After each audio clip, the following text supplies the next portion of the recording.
เริ่มฟังพระธรรมเทศนาแสดงโดยหลวงพ่อชาสุปัทโธเจ้าอาวาสวัดหนองปลาพงแสดงที่ศาลาบ้านหา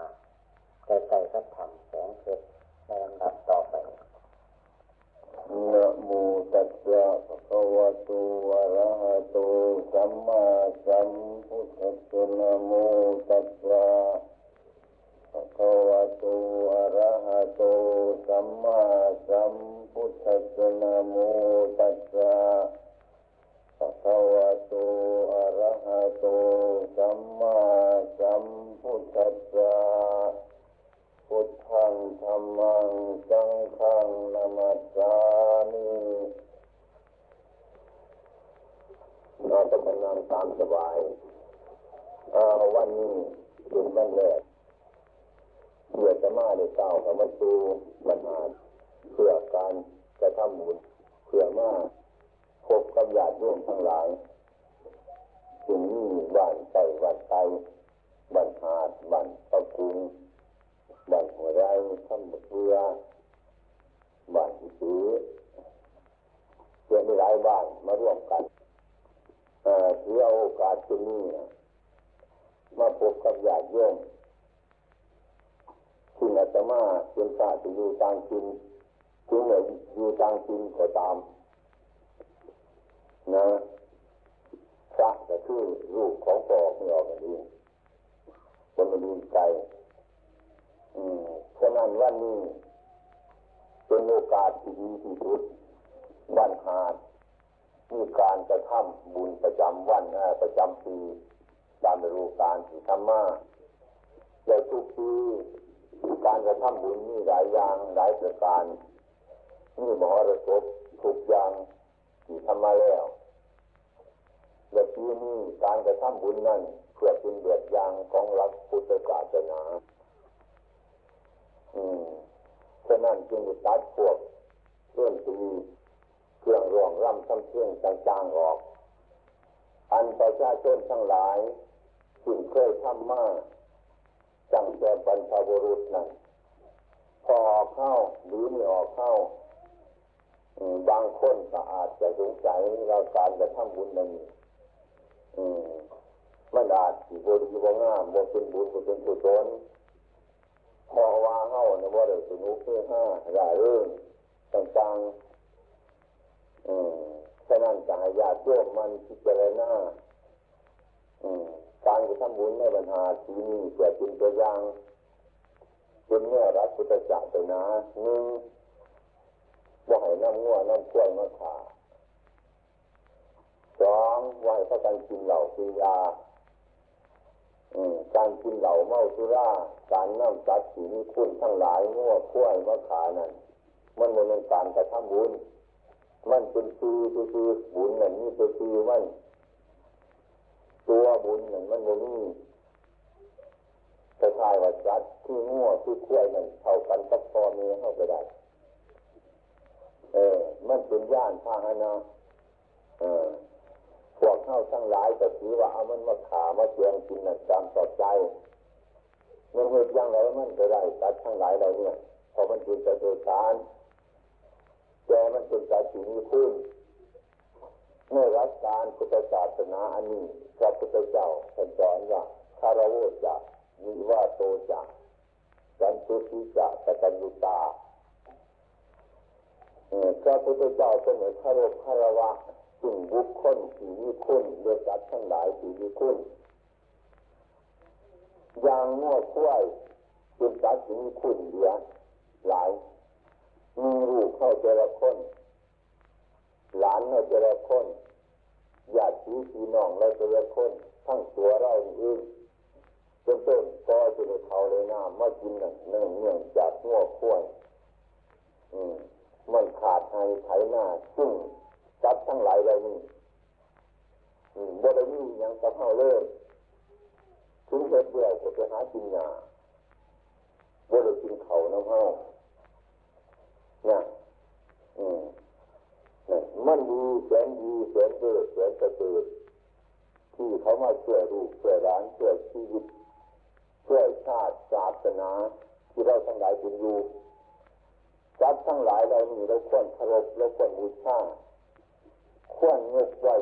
เป็นสัตว์ที่มีคุณขนาดนี้ฉะนั้นจัดถ้าหากว่าขาดจัดทั้งหลายเราเนี่ยบุคคลที่บูชาจักคุณของสัตว์ที่มีคุณเมื่อบุคคลที่บูชาจักคุณของบุคคลที่มีคุณบาปหลายได้โดยเขาโดยน้ำเมื่อได้กินได้ทานเลี้ยงชีวิตได้ขายได้เงินได้ทองนี่ต้องทุกนั่นเมื่อได้ปรากฏได้ว่าบันหาดบันตะกุงที่บ้านเป็นไหนไปขายเขามาเลยในเงินไม่หลายแต่ไปซื้อตู้หูมาให้ขั้วยี่ตู้บุเคยได้เงินบุเคยว่าจะมาตีของามให้นั่นบนนี้บุเคยว่าจะไปซื้อสอยมาให้งัวให้ขั้วยี่ตู้ยี่เรื่อยบุเคยเห็นเจ็บหน้าให้กินซื้อกินแล้วก็ปล่อยไปกินหญ้าย่างจะไปขามันไปตีมันไปเอาเลือดเอาเนื้อมันมากินอีกอันนี้อาจจะมาว่าจะคือการกีฬาโคตรเท่านี่แหละมันเป็นบาปมันเป็นกรรมบุคคลที่มีคุณโดยการที่มีคุณเราควรให้อภัยจับทั้งหลายเหล่านี้ไม่ไรไม่เลยอย่างลูกอย่างหลานสื่อใช้สอยสมหูหน้าดีตามาเพื่อให้ตัวลูกตัวหลานโง่ขั้วเนี่ยขั้วกินยาที่การกระเสือภาษาที่คือว่ามีแก่นมีไพ่เห็นไม่ขอให้มันมีเกิดขึ้นมีเนี่ยตัดข้างกระต่ายอย่างนี้นะมันจะน่าสงสารมันไม่ได้เอาอย่างนั้นเอาเลยแล้วก็ควรภาวนาคนจิตบางที่ขอนั่นดูขาดออกเรื่อยๆนี่คือตัวขอนั่นตัดข้างกระต่ายคือกักสินะงานอย่างนี้ก็จัดเนี่ยเอาอันนี้ก็น่าคุยมีแต่ควรที่จะน่าแต่ประการที่นี้ฉะนั้นอาจจะมาจึงร้องขอน้ำยาสีพี่น้องทั้งหลายผู้เราทั้งหลายมันมีใจเป็นบุญเป็นกุศลเมื่อทำบุญกันตัดสิ่งใดออกประการที่สองนั่นจะตัดเราออกจากเราไม่เครื่องมึนเมาถ้ากินเข้าไปเรื่อยเป็นบ้าเลยพระพุทธเจ้าคนสอนว่าคนได้กินเราเป็นบ้าตายไปศาสนาเป็นบ้ามันว่าหาตัวศาสนาเราชาตินี้จะเป็นบ้าจ้ะแต่กินไม่เห็นแล้วโค่นรู้สรุปเลยเจอใหม่เจอไหลเจอหูเจอมาลาทอลาเมื่อโมแห้งแต่แห้งเหนื่อยหนังบ่หมันบ่เนื้อแต่ว่ามันหมันมันเนื้อเงินทองบุญนี่แต่ว่ามันนี่มันร้ายเกิดเป็นคนดีเลยมันเป็นดีอย่างนี้สิบ้าที่ท่านเป็นอย่างอาจารย์นานนี่แหละที่นี่การกระทำคุณงามคนดีทั้งหลายนั่นคือใจเข้าสู่รับรู้รับผิดรับเอาบุญรับเอากุศลนั่นถ้าหากว่าใจเข้าไปเมาจะเดือดผู้เดียวนั่นแหละแล้วกายเข้ามันจิตใจเป็นบ่ว่าจาจิตใจเป็นบ่อันนี้จิตใจเป็นบ่คือกันต้องมีดูกน้อยอยู่ในบ้านเขาหลายคนพ่อแม่ถ้ากันไข่เวทตายเวทอะไรมันจะกินอย่างไรมันจะตัดน้ำเป็นบ่มันจะหาเงินหาทองอย่างดูกันเป็นบ่มันจะตายกันเท่านั้นเองทันใดใจเขาเป็นเมามืดเนี่ยที่เรียกเป็นอะไรใจเขาเป็นบาปเนี่ยมันบุญมันบ่มีบุญเขาบ่ได้เพราะใจมันเป็นผู้เป็นบุญเป็นบาปอันนี้เป็นประการที่สอง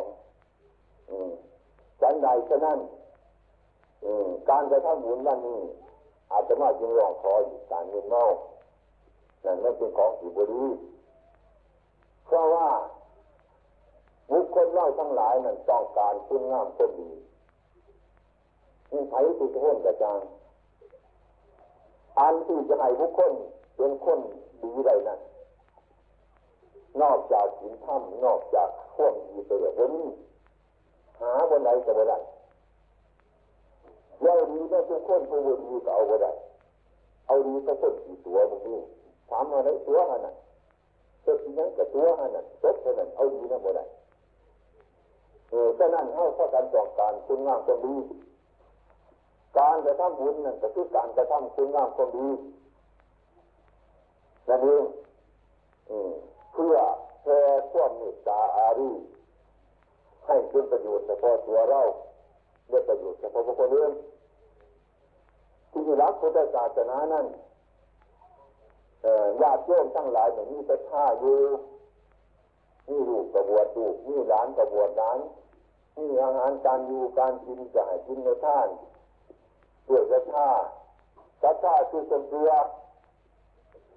เรื่องนั้นให้เชื่อที่เจรณาที่เชื่อไปทุกสิ่งทุกอย่างกับบุญให้เชื่อที่มีเหตุมีผล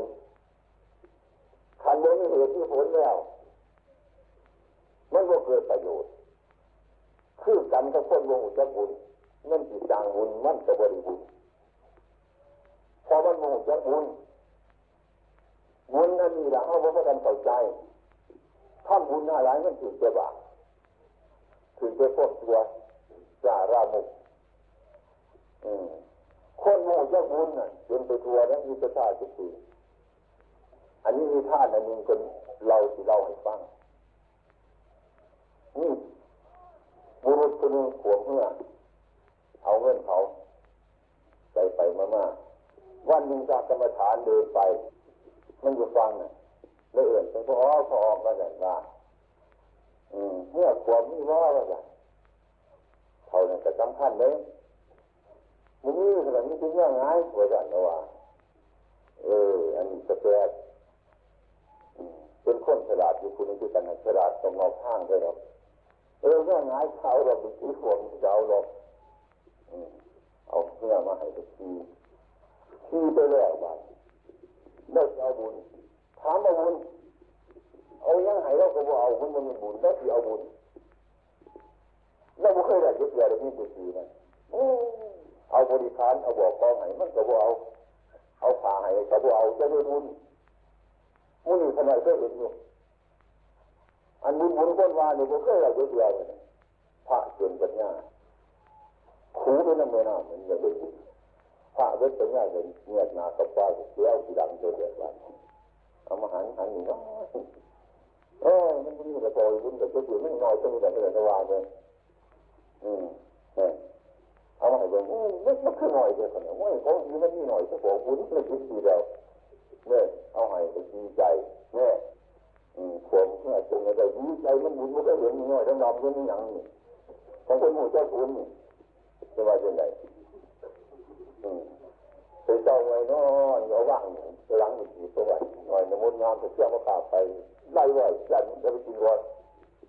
บุญมันที่วัดหอนเถื่อนเบื่อไปมดงามแบบมาขาไปไล่ไม่ใช่มันตึงหาถึงโอ้ยบุญอยู่ว่ากินกันตัดนุ่ยท้องซักเอาหนึ่งมดเอานี้สำหรับบุญอยู่ไม่เคยไหลเดี๋ยวที่เยอะสุดมดเอาไปกินมันก็แล้วกันนั่นแล้วเลยมัน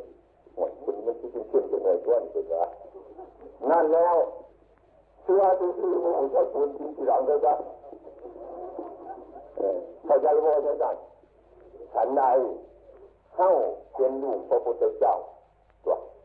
ลูกเข้าก็เคยบวชวัดเข้าก็มีวัดมีว่าเกิดมาที่ไปกินไปท่านอย่างที่นั้นแต่ยังไม่ใช่บุญ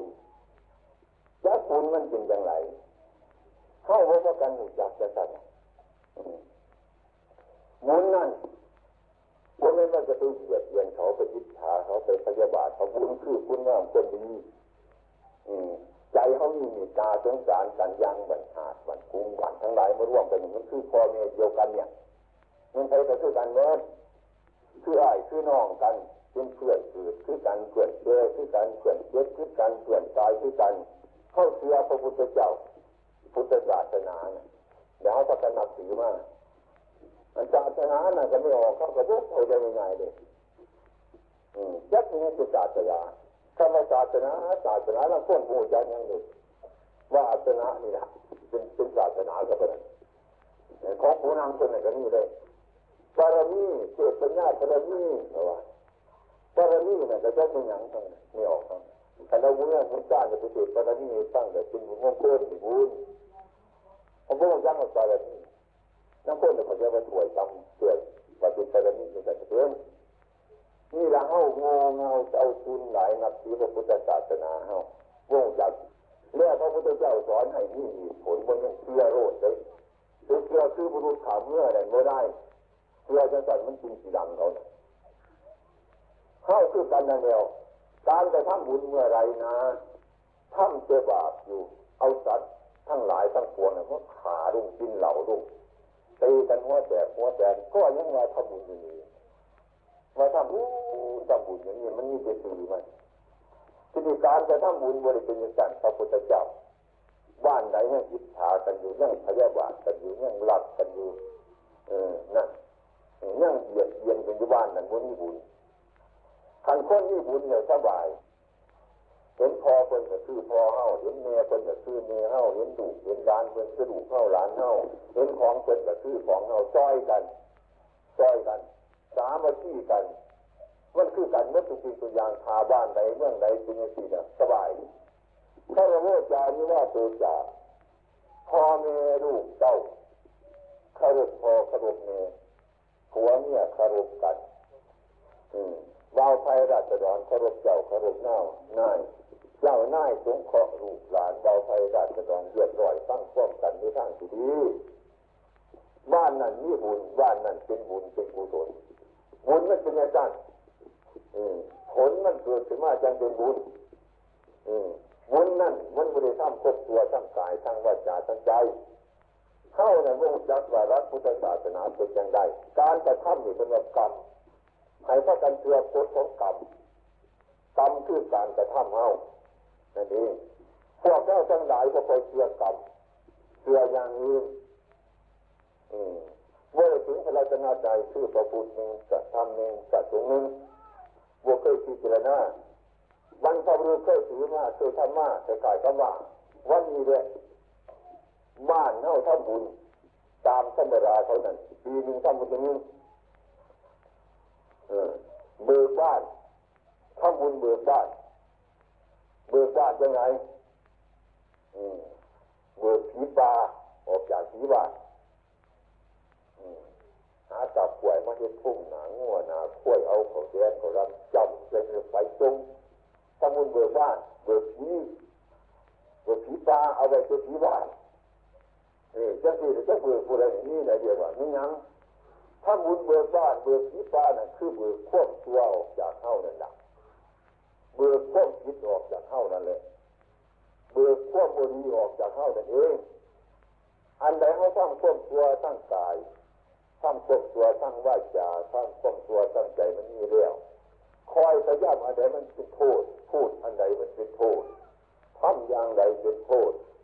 คิดอย่างใดมันเป็นโทษแก่บ้านแก่เมืองแก่ที่แก่น้องคิดแต่มันบริจาคมาที่กันไปอันนั้นแหละเบื่อคนนี้จับใจพยายามละอันนั้นพยายามถอนอันนั้นเดี๋ยวพวกเข้าทั้งหลายบริสุทธิ์เป็นใจเดี๋ยวคิดอย่างอื่นบริสุทธิ์เจ้าของ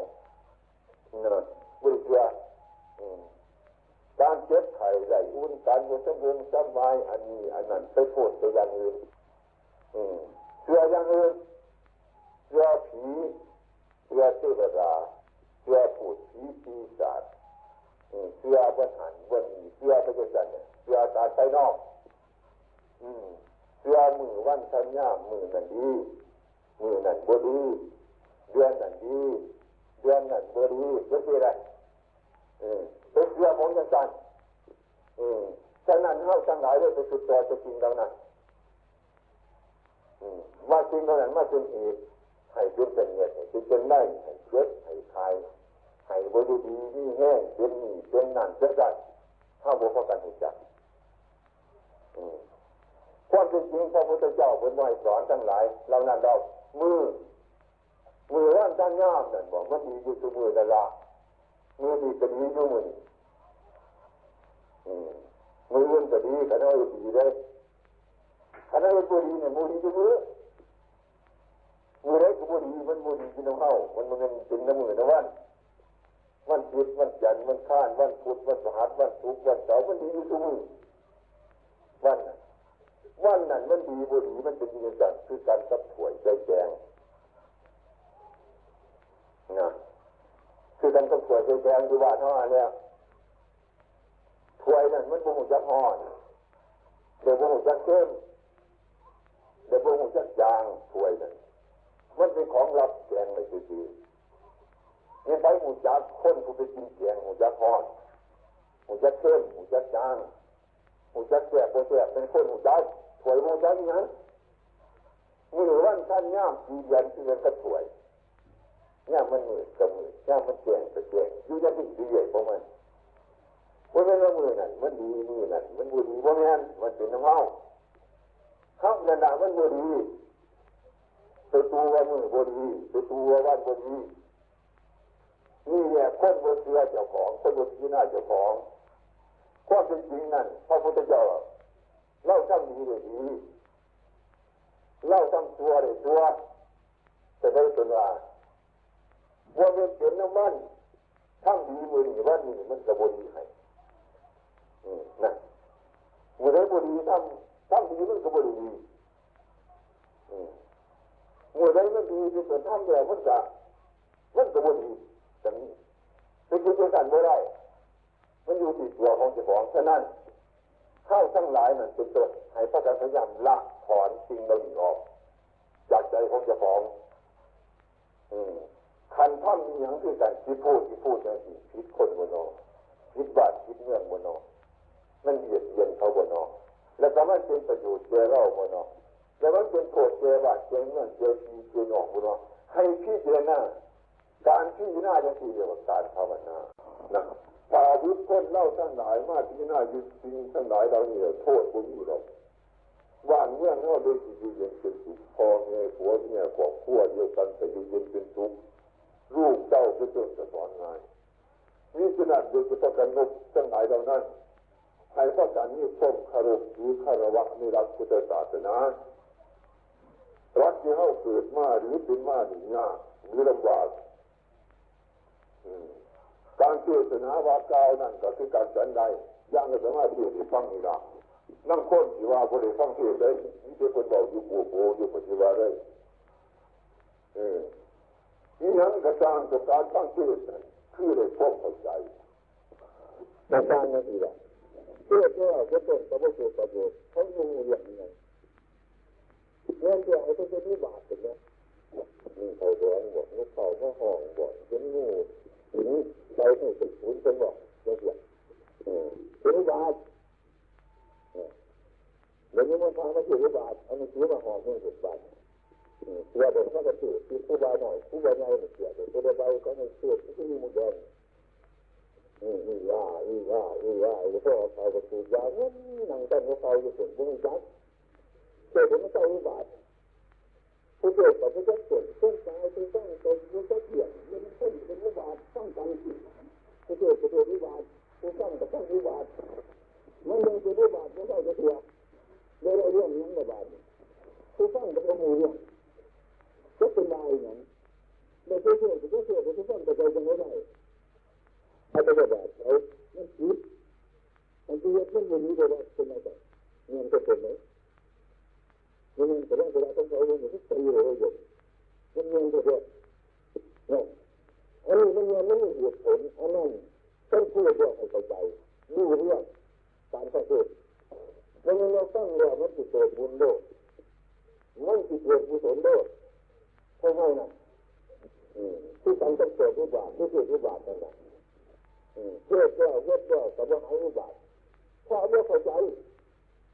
เป็นง่ายๆก็ยากอยู่ที่เก่าเป็นเงินเข้าห้องก็ยากอยู่ที่เก่าเป็นเงินก็ยากอยู่ที่เก่าเป็นส่วนไหนง่ายก็ยากเป็นง่ายโตก็ยากเป็นเงินส่วนนี้ก็ยากนี่ตัวไม่ยากนี่ตัวนี้เล็กสุดยากนี่แหละการบวชแย่งบวชขาวบวชเดือดแล้วจึงยืนมาเห็นเอาดีให้แต่พอไม่ยืนเอาตัวให้พอได้ยืนมนุษย์เล่าตั้งหลายบุคคลเรื่องเจ้าของอย่างนี้เด็กจึงสร้างกันดุกันเชียงอยู่นับถือพระพุทธศาสนาก็จริงแต่ว่านับถือพุทธศาสนาบ่จริงบ่รู้จักเรื่องพระพุทธศาสนาแต่ว่าจริงบางอย่างนั่นจะต้นจริงที่ให้ทำมาตั้งตัวพอตัวเองให้นั่นหลายจริงหลายอย่างวิธีเด็ดวิธีทำมาเข้าจะเป็นเรื่องวัตถุยานอยู่บ่ได้บางที่ทำผิดกันนี่บางที่ทำถูกกันนี่ฉะนั้นศาสนาสัมมาสัมพุทธเจ้าของเราเป็นศาสนาสากลเป็นศาสนาสากลศาสนาสากลอย่างไร บ่เรียกเกิดบ่เรียกไว้วัตถุใดๆต่างๆบ่เกี่ยวกับวัตถุบ่เกี่ยวกับการกระทำอย่างนั้นการกระทำอย่างนี้เกี่ยวว่าการกระทำดีมันดีการกระทำตัวมันตัวเรื่องคนว่าเอาบุญเอาคนนั้นจะการขายทำไม่ถูกแต่มันจะไม่ถูกก็จะโทษอะไรมันเป็นว่าให้เห็นให้กินแบบม้วนแต่มันเป็นบุญไม่เป็นประจักษ์ม้วนเป็นเรื่องประจักษ์ถ้าเฮ็ดไม่ถูกแบบนั้นแบบคิดเยอะมันผิดเรื่องที่มันผิดมันถูกนี่พระศาสดาให้พิจารณาเรียกว่าการตั้งธรรมธรรมะนั่นปฏิบัติธรรมะปฏิบัตินิสัยเมื่อออกบ้านเท่านั้นเด็ดยากนั่งคนบ่อยในสีน่ะวิธีการปฏิบัติแล้วจะปฏิบัติยังไงเนี่ยบนบริเวณบริเวณบริเขียนบริหารมันเขียนมันซื้อกระโดดใจจะที่ละเมื่อออกเข้าอยู่บ้านอยู่เมืองเรื่องเป็นหมู่เป็นเต่าพวกมันรักขอปฏิบัติขอประพฤติปฏิบัติธรรมอย่าไปใส่ใจงูในการที่ไม่ออกเข้าธรรมะนั่นปฏิบัติธรรมะปฏิบัตินิสัยมันอยู่น้ำเฮาอยู่น้ำตายเท่านี้ละอะไรวะที่ก่อนเขานั่งอยู่ตายทั้งก่อนนะขันข้าวมันไปตั้งตัวเลยทุกคนนั่นกระบดีพวกแต่ไม่เป็นธรรมะที่ใดท่านได้วดีพูดวดีทุกคนมันจะเป็นธรรมะเท่านั้นใจนี้วดีคิดวดีทั้งหลายเรานี่เป็นบาปเป็นหนักเป็นธรรมะเป็นทั้งนั้นฉะนั้นการปฏิบัติธรรมะไม่เป็นว่าไปปฏิบัติที่นั่นหนังสือเลยปฏิบัติที่น้ำใจน้ำใจของเราทำใจเมื่อเป็นบาปบาปมันเกิดไปไหนเนี่ยบาปมันเกิดใจใครเคยเห็นบาปเกิดเป็นตัวคือมุ่งจักบาปเกิดได้บาปทำให้เกิดมันเกิดที่ใจก่อนคือมันเคยหายต้นเนี่ยมันเคยจะหายว่าเน่าเคยหายว่าเคยเกิดต้นว่านั่นตอนบาปเกิดมันเกิดจากใจทำใจว่าเลือดเกิดให้ชี้ให้นองให้ดูให้ผัวให้ดูให้เนี่ยมันคุ้มอยู่ในใจนั่นละบาปมันเกิดเงินเกิดดูเกิดงานก็เกิดขึ้นแต่แกดูเป็นเขาขึ้นแต่แกหาหนึ่งจิตยากมันจะเห็นผลถามผู้นั้นแต่นอนเรื่องสายผู้เรื่องผู้นั้นมันก็เกิดเป็นคนละเรื่องเขาพูดได้จะเป็นนั่นละเรื่องเรื่องที่ยากเลยเงินเกิดให้เงินจะหาผู้กับมาเลยให้มาไปกินจับบาปบาปเป็นเรื่องอะไรนั่นแหละบาปเลยมันจะคุณกับมาบาปวันนี้คือดีนะเส้นอะไรเนี่ยนี่คือปล่อยมันจะขึ้นกับเพื่อนมันจะเรื่องวันนี้ก็ทั้งนั้นน่ะนั่นบาปเกิดเงินที่เราไปก็เป็นบาปเกิดเงินที่ทั้งตายก็เป็นบาปเงินที่คิดตั้งใจก็เศร้ามองนั่นละบาปมันเกิดเป็นต้องร้องถึงนั่นถ้าบาปเกิดบาปนี่บาปนี่ยังเรื่องแต่ยังใจว่าเป็นแบบนั่นศูนย์เป็นตัวอะไรแบบนั้นเรื่องกับบุญกับตาว่างมันนั่นบุญจะเอาเรื่ององค์หน้าเรื่องตาอย่างเขาจ่ายเสียไปเป็นเจ็บที่นี่ระบุนเจ็บที่ว่าเรื่องนั่นระบาดเกิดมันจะว่าเป็นอะไรแต่ว่าไม่ดีอะไรเนี่ยมันเป็นไม่ได้ผลนั่นคือระบาดเกิดเขาก็ต้องมีจักบาปตั้งมาจ่าไว้ตั้งจ่าเอาระบาดปล่อยไว้จะได้ถูกอะไรเนี่ยคือต้นมะพร้าวหมดยันยันเนี่ยพุ่งไปช่วยเยอะแน่ไปทำหนังเป็นหนังระบาดนี่นั่นระบาดเกิดนั่นคือเราแต่ว่าวันนั้นนั่นคือยังแต่ยังไม่ดีไม่ได้จะนั่นจะไม่ดีไปถึงวัดทุกสิ่งทุกอย่างเนี่ยมันยันเด็กป่วยใบเต้าแต่พวกผู้เต้าหมอใบเต้าก็พวกผู้เต้าลูกนี่แต่พวกผู้เต้าเตียนเต้าเล็กนั่นกับเตียนผีของมันเป็นบาปมันจะตายจะตายก็เตือนนั่นแหละวันนี้สิ่งดีจะเหน็ดนั่นเนี่ยนั่นน่ะเป็นมาโทษจ้ะให้เกิดบาปเป็นไฟมันเกิดจากใจจะสอนนั่นคือบาปมันเกิดเป็นไงไอ้พระตะกี้ด้วยเว้ยนั่นน่ะเจอบาปมันเกิดทันเมื่อระงับมันจะเป็นบาปดีถ้าไม่เป็นผู้เลี้ยงกับผู้ช่วยต้องการบาปนั่นแหละตัวผู้ช่วยผู้ได้เขาเนี่ยเวลาให้เขาผู้ช่วยให้เขาต้องหามล้านที่นี่นั่นนี่คุณอยู่ต้องหามล้านที่นี่นั่นนี่เป็นบาปก็เป็นบาปเป็นเนี่ยนี่ระบาปมันเกิด นี่แหละการปฏิบัติบาปมันเกิดขึ้นอีกแล้วที่นี่ลักษณะบุญกุศลเนี่ยบุญกุศลมันไม่เกิดแต่ไม่เกิดที่ไหนบาปชนิดนี้นะเขาจะไม่ต้องเที่ยงกันเนี่ยไม่ต้องเที่ยงนั้นทั้งที่ผู้บริจาคเงินสีบาปหายเป็นอีกแล้วเพื่อเกิดขึ้นบนเหนือขาดนะผู้บริจาคสีเนี่ยพอทุกคนมันเป็นหายเป็นแล้วนั่นแล้วบาปไปเรื่อยมันถือนี้จะดูจักมันไม่ต้องไปเยี่ยมมันเกิดที่หันถ้าหูจักบอลไม่ต้องหูจักบอลไม่เกิดตัวนั่นไม่ต้องถึงอย่างบาปใครว่าที่นี่ใจจะบอกว่าตั้งจิตหูจักบอลไม่เกิดมันเกิดที่หันถ้าไม่เกิดที่หน้าเราหูจักโดยศาสตร์จะเกิดจะสร้างอะไรแต่มีใจได้แต่ถ้ามีใจเลิกทั้งสองทุกคนมีแต่มีใจแต่ถึงจะแค่มีใจที่สาธารณะโกรธเกิดที่หน้าเราไปดูกันได้ได้ใจว่าไงเห็นหมาก็สบายเห็นไก่ก็สบายเห็นดูเห็นดังสบายเอ็ดบัดปลาบัดท่อนสบายสบายเชื้อตากับบาดบถือสบายนี่ใจนี่เป็นบุญบุญนี่เป็นเกิดที่นี้ผู้ที่เองผู้ที่รับบาปและบุญนี่ยิ่งใจเพราะนั้นบาปบุญทั้งสองเนี่ยขาไม่ง่ายจะมาเป็นอาชีพจะได้ทำแน่อาชีพผลคือบาปอากุศลก็คือชีวิตของบาปที่ใจเป็นยังไงอากุศลธรรมะเป็นธรรมที่มันเป็นบาปมันเกิดจากใจกุศลธรรมะธรรมที่เป็นบุญกุศลก็เกิดจากใจที่ใจดีที่ปฏิบัติโทษไม่มีฉะนั้นบาปกับบุญทั้งสองประการนี้ผู้มุ่งใจไม่ถือแต่ผู้มุ่งใจเป็นได้ยุ่งเป็นได้หัวใจใจดีเกิดขึ้นได้เป็นหัวใจใจง่ายเกิดขึ้นได้เป็นหัวใจมีรักผู้รักศาสนาพระพุทธเจ้าพระองค์สอนให้บนจิตใจของเจ้าของฉะนั้นชาเราไม่เกิดหน้าดีกำจัดจับถึงแม้บุญมีสิ่งนั้นเกิดกำจัดนะพยายามกำจัดมันรอบถ้าดูว่าแบบนี้ว่าเตจ้ากำจัดเรื่องจิตออกจากใจของเจ้าของ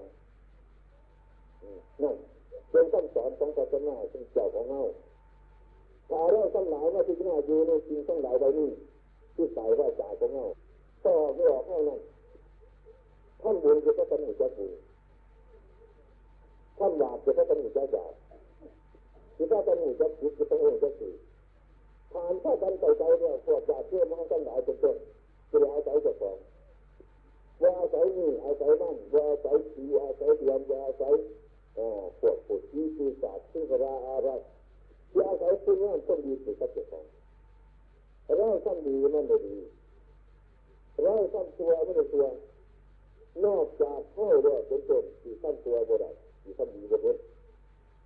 คือขั้นตัวคือฉะนั้นชาพระบรมศาสดาของเราอย่างไรขั้นดีบุตรต้นที่ขั้นดีเนี่ยมันไม่ดีไม่ดีจริงๆถ้าหากว่าเราทั้งหลายจงจัดรักพุทธศาสนาจะถูกต้องเกิดและใจบาปเกิดขึ้นมาจงจัดบาปเราจัดบาปกับจัดบุญคนมูจัดบาปละบาปกับบ่ได้คนมูจัดบุญทำบุญกับบ่ได้นี่เป็นพระเจ้าคนเดียวกับท่านทำไปยังไงแต่ไหนการกระทำบุญต้องกุศลนั้นแต่ว่าต่อมากยังแบบอยากเยอะมาตั้งหลายว่าแต่วันนี้เงินเสียฟ้าวันนี้นะถ้าการมีจักว่าดีเยอะตัวอันไหนไม่ดีแต่ประเสริฐสุดปฏิบัติสุดอันนี้ตัวแต่ตนะถ้าประกาศตัดจะอัตวานังแต่จะรู้แต่สัมปทาจะจิตตะปริโยตัสนังเอตังพุทธศาสนังท่านสอนพระพุทธเจ้าของเราคนเราการกระทำต้นจิตการกระทำต้นจิตทั้งไหนทั้งปวงทั้งกายทั้งใจนี่ดีรักพุทธศาสนาเนี่ยพวกตัวทั้งหลายที่ประกอบจากกายจากวาจาจากใจของเราแล้วใจเราก็สบายใจเราสบายด้วยกุศลศีลกับสัมปทาใจเป็นบุญใจเป็นกุศลเกิดขึ้นในที่นั้นเมื่อใจเราสบายว่าที่ตรงนั่งอยู่กับสบายคิดไปก็ได้คิดก็ดีปฏิบัติก็ดีคิดก็ถูกใจคืออย่างนั้นเกิดปัญญาขึ้นมาได้สบาย นี่คือนั่นเกิดให้ต้องได้อย่าไปกดอย่างอื่นยังอยากการจะต้องบุญในวันนี้ให้เป็นตัวอย่างการตั้งร่ำตั้งหมอลำมือหมอลำเดียวทุกอย่างตั้งเดียวกับยิงหลงเหนื่อยเว้ยตั้งเดียวกับยิงงอนตั้งเดียวกับยิงหลงที่การตัดหมอลำเมามันเห็นใจมันมีเสียงมันจะวางกับยิงกับไปยิงกับไปตัวไรกับตายตัวนั้นยิงกับไปตัวไรกับตายตัวนั้นงอนเลยเจ้าสันใดเรียกหนึ่งเสียงหนึ่งยิงหนึ่งรถหนึ่งโผล่ประกาศหนึ่งทำอะไรหนึ่งตั้งหมอลำตั้งคือตั้งซ้อตั้งเล่นผีต่างๆคนโง่เด็กอย่าวัดจุดเดียวโง่จัดยังไงงอนจะต้องกินตั้งหลายรายนั่นเลยว่าได้เล่นจะฟ้องว่าได้เล่นคนเสียคนจะฟ้องคนเสียคนเจอคนเจ็บคนตายจากทุกข์ราที่ทุกข์แต่ยาที่ทุกข์ว่าได้เล่นจะฟ้องน้อยตั้งจำนวนนั่นอย่างอื่นว่าดูเหนื่อยดูกลัวนี่ไรเนาะมันจะตายนี่ไรเนาะมันจะผ่าขาดกันแล้วบอกจักว่าอะไรที่เจริญหน้าตอบช่วงว่าเรื่องดังเกิดใจพบคิดดูจะสั่งบนเจ้าของซึ่งมีประโยชน์ขอวัดขอว่าประโยชน์ตั้งเกียรติตั้งธรรมย่างจักคุณน้ำคนดีแต่อยู่ใกล้อยู่ใจที่มันประจัดที่มันประกบเย็บปวดใจกินเต่าเมื่อไหร่กับพระหลวงพ่อเต่าหากินไปทำเมื่อไหร่กับเขาโรคยังไงนั่นยินตายินจ้องอายุไปยิ่งไปจำพวกนี้ที่มันประจัดได้จะกินแต่หน้าแต่ก็กินตาเดี๋ยวกันนะเครื่องตัวสาระโมกบริระบริวารจำพวกนี้จำพวกกันเงินเครื่องกระเพื่อข้าแต่ใจเป็นสัตว์นั่นเป็นตัวนี้นี่ฉะนั้นเท่าที่เกิดว่าเป็นมนุษย์งากแล้วไม่ออกก่อนงากจ้ะงากหลายเรื่องรู้จักนั่นนี่มันไม่ใช่มนุษย์ที่บอกจัดไม่ตายมีไม่บ้านนี่ยังจำมนุษย์ที่บอกดีจำมนุษย์ที่บอกมนุษย์มีเพื่อนกับตางเขาไม่อยู่ได้กินกับตางเขาทุกสิ่งทุกอย่างที่เป็นเหนือเขาต้องลดเหนือและติดต่อทุกอย่างไม่เหนือเลยเราพูดมาที่มีเกิดว่าต้นไม้เกิดว่าเป็นดูนี่สันนี่แบบหาได้ง่ายลำบากฉะนั้นการกระทำกฎของคุณงามคนนี้น่ะก็ต้องรู้ใจอยู่ในบ้านไม่ง่วงง่ายหลับคนมันเป็นคนบุตรดับเอาอย่างนี้ยังบุตรดับให้คนผูกบุตรดับผูกบุตรดับเป็นวัดบุตรดับเลี้ยงจะบุตรดับนั่งต้นก็สบายนั่งต้นก็ทุกข์เนี่ยสบายเนี่ยนั่งต้นก็เนี่ยก็เป็นร่างกายแต่ก็บุตรประกอบนะจะเป็นประกอบเป็นยังนั่งต้นเกิดมานี่ตัวเดิมจะอยู่นี่ก่อนเล็กจิตจิตเกิดจอที่จะต้องเนี่ยพยายามเลี้ยงไม่ใช่เลี้ยงพยายามเลี้ยงง่ายเอาเลี้ยงหุ่นไทยเขาเลยไม่ต้องสนใจเขาไม่เกี่ยวกับหัวสายเกิดปอกอย่างง่ายปุ๊บผลเรื่องหน้าเรื่องของเขาไม่หรอกเขาไม่กินของเขากินเขาหน้าเรื่องสบายหน้าหน้าเป็นวิธีเป็นอย่างนี้ไม่ต้องกันออกผลไม่ต้องกระบอกเป็นนี่จะเช็ดนี่จะใช้นี่จะวุ่นวายที่ไหนนี่คือยังจะเป็นเรื่องของทุกคนนี่เราเรื่องนี้เราว่าที่หน้าเลยถ้าเกิดหน้านี่เดินตามสายเตาของเตาพระพุทธเจ้าพระเจ้าสอนในต่างคนงามคนดีท่านเกิดหน้าเด็กแถมเดินเยี่ยวอยู่ที่ไหนฮะไม่จะบ่เด็กไม่จะบ่มันไม่จะบ่ชอบใจได้เด็กก็บ่ดีใจได้เด็กก็บ่สบายของที่บ่ชอบใจไอ้ของที่บ่ชอบใจบ่เด็กบ่ได้ไม่สั่งบ่ได้ไม่ทำบ่ได้นั่นต้องเจออดีตธรรมะทำในอดีตบางคนก็เพิ่งมาเจอแบบตัวแบบนักตายอดีตศาสตร์นี้มันมีศาสตร์หนามันมีก็ดูมันมีเนาะไอ้ถ้ากันใจก็ว่าสิ่งเหล่านี้มันเหลือที่ใส่ของเราผู้โง่ถ้าว่าเราพิจารณาเลยง่ายๆเป็นต้นยังศาสตร์หนานี่เป็นงอเราโบจัดศาสตร์หลังนี่เป็นงอโบจัดนี่ใจนี้มันก็คือนี้เนาะอย่างตัวกับตัวแบบนั้นสุดท้ายสุดมันเกิดโบจัดศาสตร์หนานี่ที่มันมีโบจัดนี่เราไม่รู้ว่าศาสตร์หนาศาสตร์หลังเนี่ยนะ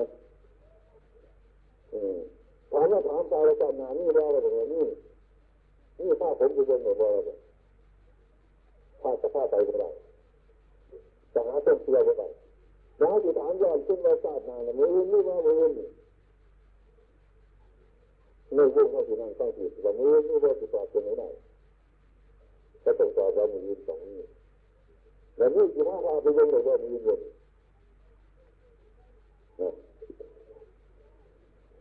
นั่นเป็นอนาคตนะมือนี่มีแต่จริงจะจะพาไปยังมือนี่ไม่ได้พอมือนี่มันเป็นมือนี่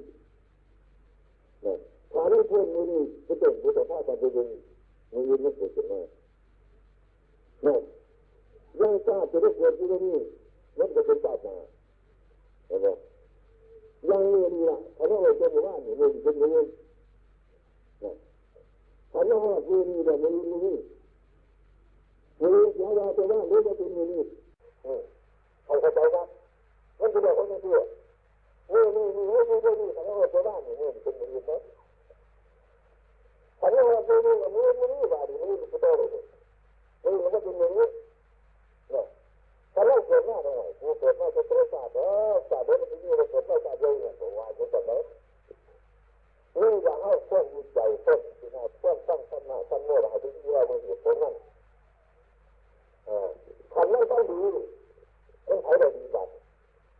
ใจมันพาท่านดีคันได้ของดีๆว่าเป็นใครเป็นผู้ดีตาเป็นผู้ดีนี่มันหูนี่มันขานี่มันแขนเมื่อเราคนใจเป็นผู้ดีมันต้องเชื่อถือทั้งหลายทั้งปวงต้องศาสนาเนี่ยศาสนาจะบอกเป็นศาสนาเรื่องจิตใจต้องคนเดียวที่ตรงนี้เกิดหน้าเดือดย่านจะบริยูย่านจะบริกินใครตาเกิดไม่ใช่โอ้ยมันเป็นคนร้ายเฮ้ยเป็นตัวน้อยจังจัดเฮ้ยเป็นตัวเล็กจังใหญ่ดอกตัวใหญ่จังจัดเลยมันเป็นคนจังจัดดอกถ้าบริกินจะน่าเดินเรื่องให้ไม่ได้นะเป็นฆราวาสให้โดยการฆราวาสนะที่อยู่คนมาเดี๋ยวเขาพยายามละที่อยู่นั้นเพื่อนเด็กบ่ได้เขาพยายามบ้างตอนยังเล่าเกิดหน้าได้สิบน้อยนี่ไม่เกิดหน้าก็สมมติอยู่เรื่องหนาเรื่องต่างๆนั่นจะเดินมาเลยให้เดินมาเลยตามคนเดียวเขาจะตัดควบที่เจอหน้าดูเอามาเดียวเขาควบที่เจอหน้าเขาวัดเขาว่าหาตั้งเกิดตั้งท่านเห็นอนิจจังทุกขังหน้าตาอันนี้เด็กไม่ใช่จะเชื่อไว้เถอะใช่ไหมจังเจ้าบาเป็นเจ้าของเรื่องลูกแต่ยังร้านอย่างร้านแต่ยังเดินอย่างนี้เป็นแต่ยังร้านเด็กไม่ใช่จะเชื่อเป็นจะให้มันสุดจะเป็นแบบนี้มันเบลอมันจะสุดมันติ่มมันเป็นสุดมันเป็นเราควรจะเราสั่งบาดเท่าขาดตัดตัดเท่ากันต้องตัวนั่นแหละตัวอดีตตัวหน่อยตัวเรียนนั่นแหละตายคนหน้าเราควรที่จะหน้าหาคนหน้าคงมีใจจะของใครมันก็สมควรจำข้าตลาดอายุใครมันมีความสุขเกิดจากบ้านจากเมืองจากช่วงจากสร้างจากยึดจากใจของเราวุ้นกุศลนั่นทำมันได้แล้วเมื่อมันลงมือจับมันได้ยังอยู่เลยได้คนหนึ่งที่ยึดใจมันก็ต้องเป็นทุกข์วันนั้นก็ของขาวผ้าเป็นทุกข์ผ้าสบายอันนี้สายไม่น่ายึดอาจจะน่าเรายังมันยึดขันข้อนเหมือนวัตถุแต่ไม่ได้ต้องถูกกันแน่เอาไว้อย่างหาบาดเจ้าคุ้งข้างบนนี่แหละนะไม่ได้ไม่กระจายเงื่อนถึงเงื่อนไหนโอ้ได้สวนไปตามนะถ้าใจไม่ได้ทุกข์ก็ทุกข์ไม่ได้ขันจิตตั้งมันไม่ได้ต้องทุกข์ไม่ได้นั่นเรื่องต่อตัวผลยังไงตรงนี้นี่เรื่องโกรธเรื่องแสบมันถือไม่ได้หัวที่เอาเงื่อนหน้ามันถือบ้างเงื่อนไปไม่ถูกมันถือบ้างเรื่องโกรธเรื่องแสบที่เอาไปต้องถูกเลยว่านั่นฉะนั้นเราต้องเป็นเอาต้องถูกไหนไปเลยเป็นทีต้องถูกสิ่งยังเกิดจริงที่ใจให้คิดถูกใจให้มันไม่โทษ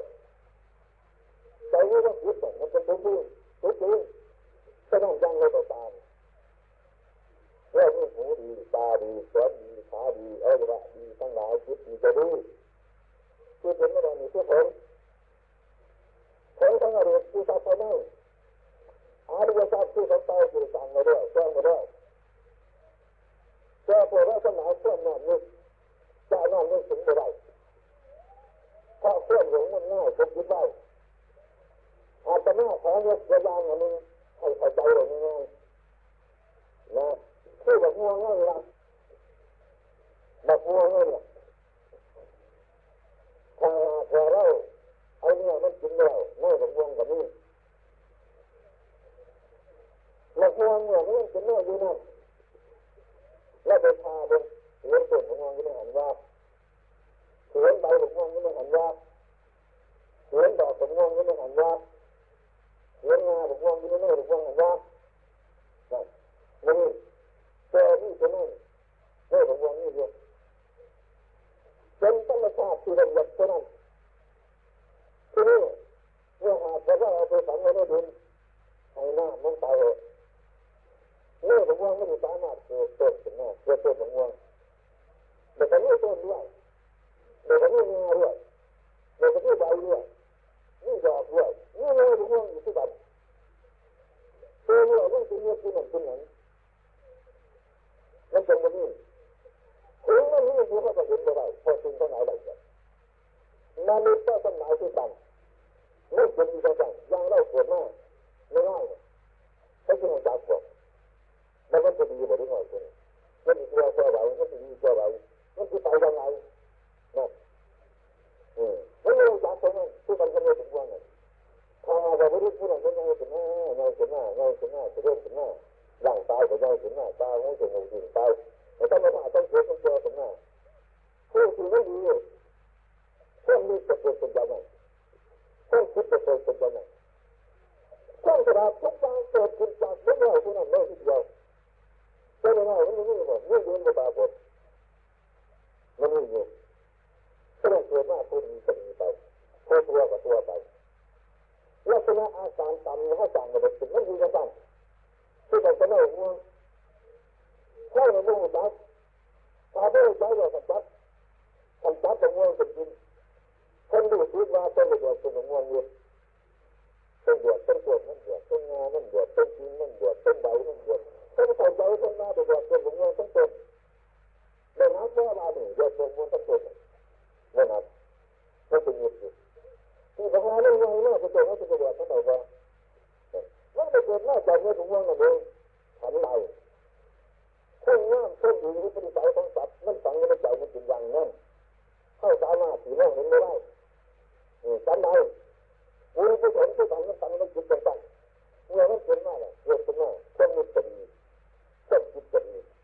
ปัญญาเกิดเป็นตัวปัญญาเราตัวบุญตัวผู้สนผู้เรารู้ปัญญาผู้เราฉลาดการหาอยู่หาจุดอย่างที่เป็นให้เยอะขึ้นมาได้โดยต่อท่านได้นั่นแหละโดยบ้านโดยด้วยมีโดยมาทุกคนยังตื่นโดยมาพ่อกับพันธนาก็มีโซซาก็มีคนถูกเด็กพ่อปัญญาแต่ตัวปัญญาเกิดที่ตัวบุญตัวปัญญาให้รู้ถูกให้คิดถูกให้รู้ถูกให้รู้คิดให้รู้ถูกให้รู้ดีให้รู้ชั่วให้รู้ข้างคาเพราะว่าอันนี้เป็นประโยชน์อันนี้ไม่เป็นประโยชน์อันนี้ต้นใจอันนี้ไม่ต้นใจเรื่องลักษณะอันนี้ปัญญาคือต้นกระดาษเครื่องกระดาษนี่ก็ไม่รู้แต่ผู้ได้รับผู้ได้ด้วยผู้ได้ดีสิ่งเดียวก็รู้ผู้เพราะมันเกิดจากปัญญาตัวปัญญานั่นแหละแต่คือตัววิญญาณตัววิญญาณคือมันสั่งคุณงามคนดีแบบมันฟองใสมันสะอาดจากต้นตัวมันสะอาดจากโมหะเกิดขึ้นมาจากหัวดีปัญญาดีไหวดีหาดีทุกอย่างไม่คล่องทั้งนั้นนะคนเนี่ยบุญทั้งคนนอกบุญทั้งคนนอกบุญมันเป็นอะไรที่ตัวปัญญาฝังในตัวปัญญาก็คือตัววิญญาณตัววิญญาณเกี่ยวเขากำลังแบบตัวปัญญาให้นึกตั้งงูให้คิดตั้งงูคิดหน้าตั้งงูงูแล้วงูคืองูบาดที่ตัวหน้าสันใดสันนั้นอันนี้เนี่ยเป็นเหตุเป็นปัจจัยไอ้พวกญาติโยมเราตั้งหลายจุดเท่ากับจ้างเจอกับจ้างน้อยกับจ้างงูกับจ้างหอยกับจ้างที่ตัวหน้าการกับท่านบุญนั้นเวลาจะเอาจริงเอาของที่โผล่ถ้าหามันว่าไอ้ถ้าสันดูเนี่ยข้างปฏิบัตินะท่าทำไมบุญจะเป็นการบริจาคท่านสีทำไมบุญจะเป็นการรักษาศีลท่าทำไมบุญจะเป็นการเจริญภาวนาบางคนมาบุญไม่ได้ให้ท่านมันเป็นบุญเนอะเป็นจังจังพวกจิตของตัวบ้านการให้ท่านก็เป็นบุญประเภทหนึ่งการรักษ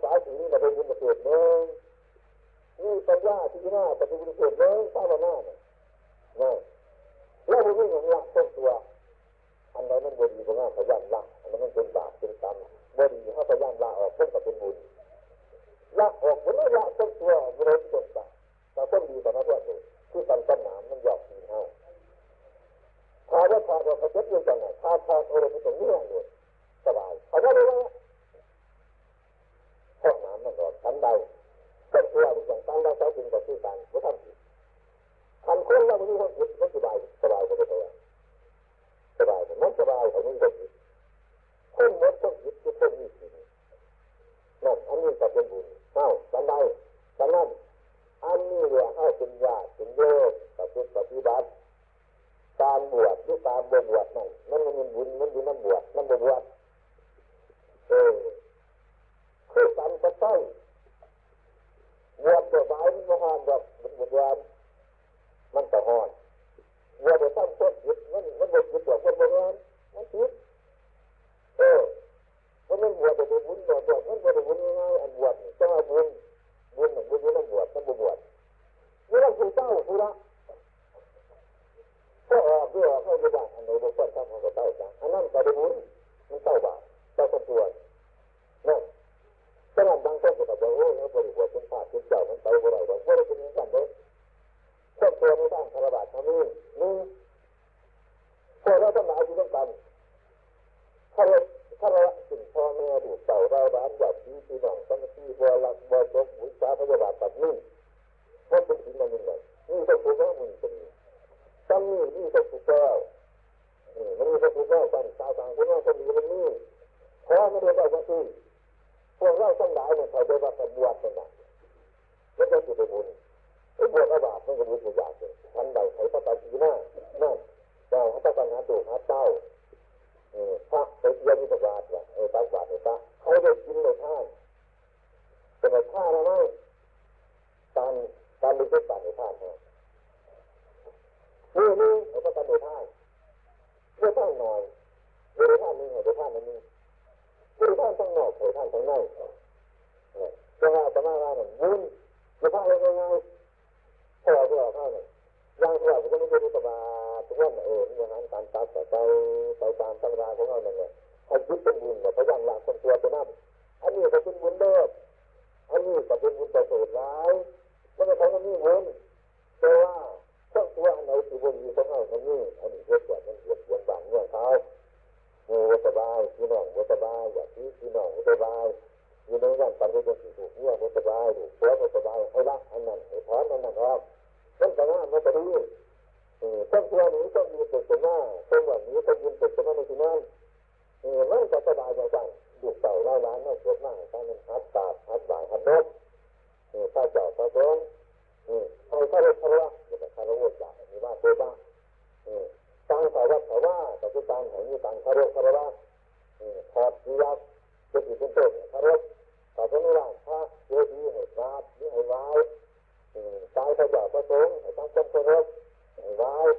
ให้อ้อนให้น้อมเพื่อยังส่วนอัตถอง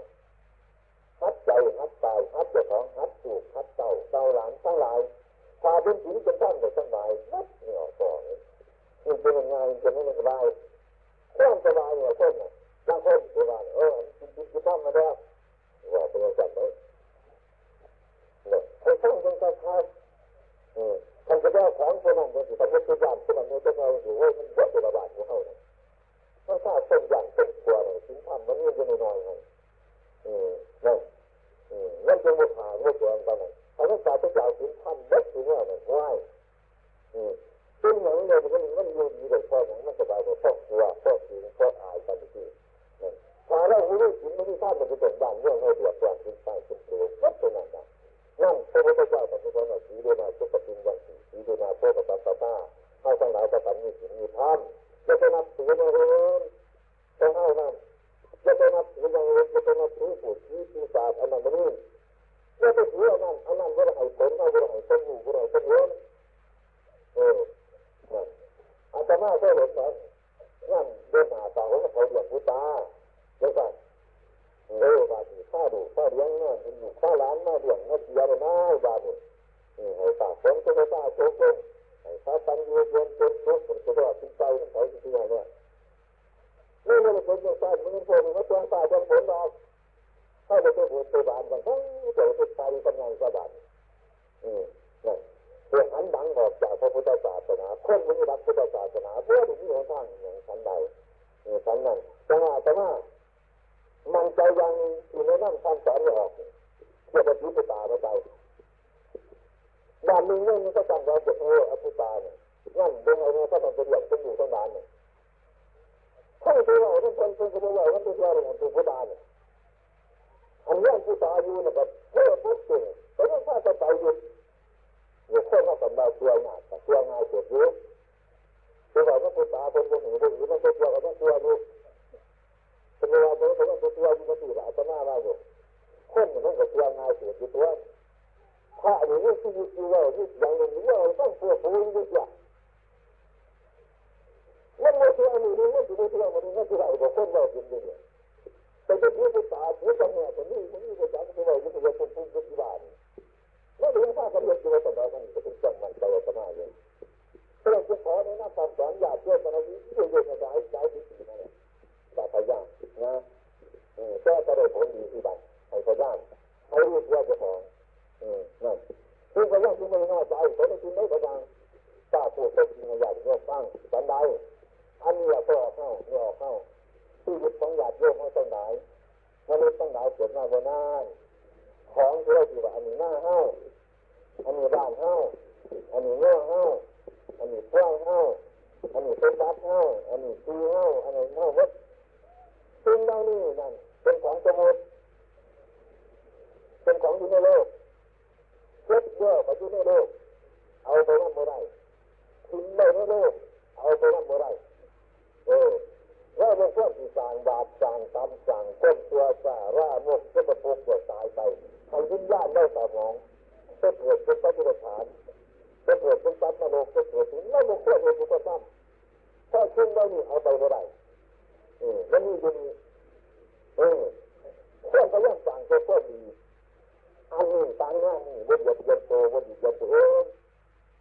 ก็เรียนก็ทำตัวสั่งคนงานคนนี้ไปเห็นมันได้เราดูสั่งคนตัวจ่าเราบอกคนเป็นไปพอทีทั้งหลายเราเห็นเป็นสมัติทั้งโลกเอาไปนั่งอะไรกินนี่แล้วมาสั่งยิ้มย่าหน่อยสบายไอ้นี่ต้องสุขตายสบายใจหน่อยเอาอะไรต่างคนหน้าไข่ย่าม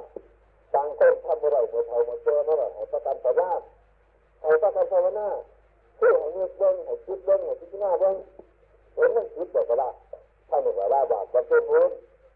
เวลาพุทธศาสนาของเราจะนั่งบุญตามตั้งไหนตั้งคนจะเป็นตัวบุญเนอะให้คิดตัวเจ้าของเข้าสั่งเอามันได้คืนสั่งไม่ได้เจ้าประกาศสั่งงานทั้งหมดนั้นสั่งได้จนว่าเรามีที่ดินนี่ละแต่นั่งนั่งไม่มีสั่งได้คนตายมันเป็นบุญไม่ได้ถึงนั้นก็เป็นไม่ได้เป็นคนตายบ่ได้เนาะตามันมีแสงวะมันมืดไหนวะมันเห็นวะทำมืดไหนก็ดีหูนี่มันยิ่งวะปากนี่มันได้หรือวะ